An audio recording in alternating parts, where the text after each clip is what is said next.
د یو خور سوال کړی دی چې زه بهر ملکونو کې اوسېږم د انګریزانو ملکونو کې او زما پلار په ما باندې زور زبردستي کوي چې ته به پلاني ځي ته کار له ځې او په هغه ځي کې نارینه او زنانه یو ځای کار کوي نو دې ځي کې د پلار خبره منل لازم دي او که نه الجواب په داسې ځي کې کار کول د زنانه دپاره او د نارینهو دپاره چې هغې کې اختلاط وي نو اکثر په دې کې سړی په حرامو کې واقع کېږي اختلاط دې ته وایي چې ګډون پکې د نارینهو او د زنانهو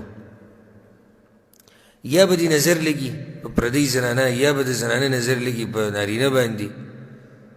او یا به په منځ کې دوی په سزي کې جدا کېږي کېدای شي لفټ کې بره خیږي ښځه او سړی جدا شي کېدای شي دفتر کې کمره کې دننه یوازې ناسي او یا به زړه یو طرف ته مایله شي یا به په بل څه ناروا کار کې واقع شي نو ځکه علماو فتوا ورکړې ده چې په داسې ځایونو کې کار کول د هغې نه ځان ساتل پکار دي اختلاط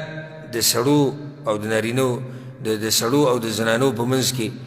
که هغه په سکولونو کې دی او که هغه د کار په ځای کې دی او که هغه په هسپتال کې راځي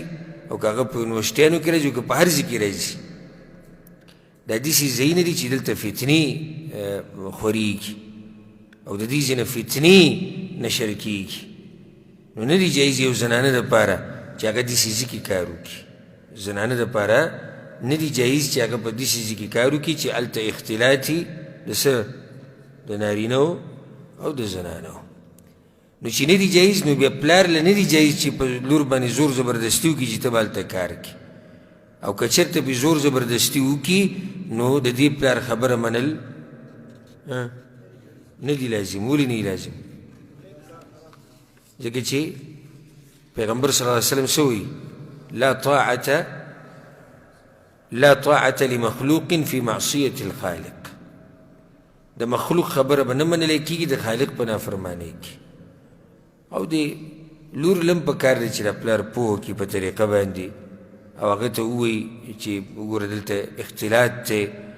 او سړي او زنانه ګډوډ دي د دې نه دا نقصانات پیدا کېږي دا نقصانات پیدا کېږي په ښایسته طریقې سره